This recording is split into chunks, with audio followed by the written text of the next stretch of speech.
Hello friends, नमस्कार।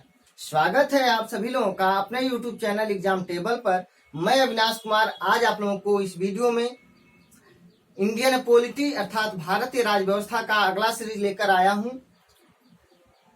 दोस्तों, हम लोग इस समय इंडियन पॉलिटी अर्थात भारतीय राज व्यवस्था का विस्तृत अध्ययन कर रहे हैं और इस समय हम लोग पढ़ रहे हैं एक्ट। तो दोस्तों, आज हम लोग इस वीडियो में 1947 का भारतीय स्वतंत्रता अधिनियम या 1947 का भारतीय स्वाधीनता अधिनियम के बारे में पढ़ेंगे। तो दोस्तों, अगर आप लोगों को मेरा वीडियो अच्छा लगे तो प्लीज दोस्तों लाइक करें, कमेंट करें और अधिक से अधिक वीडियो शेयर करें। और जिन्होंने मेरा चैनल अभी तक सब्सक्राइब नहीं किया है प्लीज आप लोग मेरा चैनल सब्सक्राइब कर लीजिए और साथ ही साथ बेल आइकन की घंटी को भी प्रेस कर लीजिए ताकि जब भी मैं कोई वीडियो अपलोड करूं तुरंत नोटिफिकेशन आपको मिल जाए, मेरा वीडियो तुरंत आपके पास पहुंच जाए। तो आइए दोस्तों, बिना देर के हुए हम लोग वीडियो शुरू करते हैं। 1947 का भारतीय स्वतंत्रता अधिनियम। दोस्तों, इसी को 1947 का भारतीय स्वाधीनता अधिनियम भी कहा जाता है। दोस्तों, ब्रिटिश संसद में 4 जुलाई 1947 को भारतीय स्वतंत्रता अधिनियम को प्रस्तावित किया गया। तो जब क्वेश्चन आपसे पूछा जाएगा कि ब्रिटिश संसद में भारतीय स्वतंत्रता अधिनियम को कब प्रस्तावित किया गया, तो 4 जुलाई 1947 को इसका आंसर होगा। तो दोस्तों, ब्रिटिश संसद में 4 जुलाई 1947 को भारतीय स्वतंत्रता अधिनियम प्रस्तावित किया गया, जिसे 18 जुलाई 1947 को राजकीय स्वीकृति प्रदान की गई। ये क्वेश्चन बहुत इंपॉर्टेंट है दोस्तों, क्वेश्चन पूछा जाता है, कई बार पूछा भी गया है क्वेश्चन यूपी पीसीएस में कि भारतीय स्वतंत्रता अधिनियम 1947 को राजकीय स्वीकृति कब मिली। तो दोस्तों 18 जुलाई 1947 को। नेक्स्ट दोस्तों, प्रमुख प्रावधान अर्थात 1947 के भारतीय स्वतंत्रता अधिनियम का मुख्य प्रावधान था क्या था, विशेषताएं क्या थी। तो दोस्तों 15 अगस्त 1947 को 2 डोमिनियन राज्य भारत और पाकिस्तान बना दिए जाएंगे। दोस्तों, डोमिनियन राज्य या अधिराज्य। दोस्तों, डोमिनियन राज्य या अधिराज्य दोस्तों राजनीतिक और प्रशासनिक संरचना। डोमिनियन राज्य या डोमिनियन स्टेट या अधिराज्य का से तात्पर्य है कि प्रशासनिक और राजनीतिक संरचना है जिसके तहत भाषाई आधार पर, जाति विविधता के आधार पर राज्य का निर्माण करना था, राष्ट्र का निर्माण करना था और राष्ट्र का, राज्य का, देश का एकीकरण करना था। तो डोमिनियन राज्य भारत और पाकिस्तान बना दिया गया। और दोस्तों एक बात और है कि डोमिनियन स्टेटस में, डोमिनियन राज्य में जो इनके राज्य के जो हेड होते थे उन हेड की नियुक्ति ब्रिटेन के सम्राट के द्वारा किया जाता था। तो दोस्तों 2 डोमिनियन राज्य भारत और पाकिस्तान बना दिए जाएंगे 15 अगस्त 1947 को। उसके बाद इस अधिनियम में था कि दोनों राष्ट्रों के लिए अलग अलग गवर्नर जनरल नियुक्त किए जाएंगे। उसके बाद दोस्तों इस अधिनियम में था कि दोनों राष्ट्रों के लिए अलग अलग संविधान सभा का गठन किया जाएगा जो अपने देश के लिए, अपने राष्ट्र के लिए संविधान का निर्माण करेंगी। उसके बाद दोस्तों भारतीय स्वतंत्रता अधिनियम 1947 में ये कहा गया कि जब तक कोई नया संविधान का निर्माण नहीं कर लिया जाता तब तक वर्तमान संविधान सभा ही पार्लियामेंट के रूप में, संसद के रूप में, विधानमंडल के रूप में काम करेगी 1935 के अधिनियम के तहत।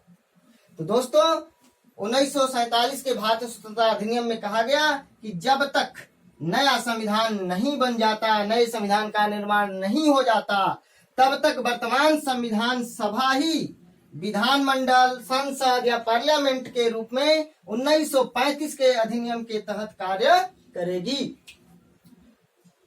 उसके बाद दोस्तों देशी रियासतों को भारत या पाकिस्तान किसी भी अधिराज्य में, किसी भी डोमिनियन स्टेटस में शामिल होने की छूट दी थी, अधिकार था कि वो भारत या पाकिस्तान किसी भी अधिराज्य में शामिल हो सकते हैं।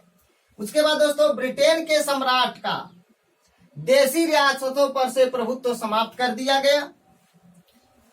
1947 के भारतीय स्वतंत्रता अधिनियम के तहत और दोनों अधिराज्यों की सीमा का निर्धारण करने के लिए सर रेडक्लिफ की अध्यक्षता में सीमा आयोग का गठन किया गया।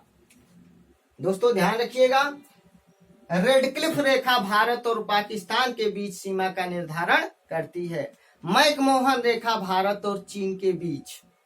अब दोस्तों आगे है कि दोनों राष्ट्र अपनी संविधान सभा में अपने लिए संविधान का निर्माण कर सकेंगे। अर्थात दोस्तों 1947 के भारतीय स्वतंत्रता अधिनियम के तहत दोनों राष्ट्र अपनी संविधान सभा में अपने लिए संविधान का निर्माण कर सकेंगे तथा उन्हें राष्ट्रमंडल से अलग होने का अधिकार होगा। राष्ट्रमंडल को ही दोस्तों कॉमनवेल्थ या राष्ट्रकुल कहा जाता है।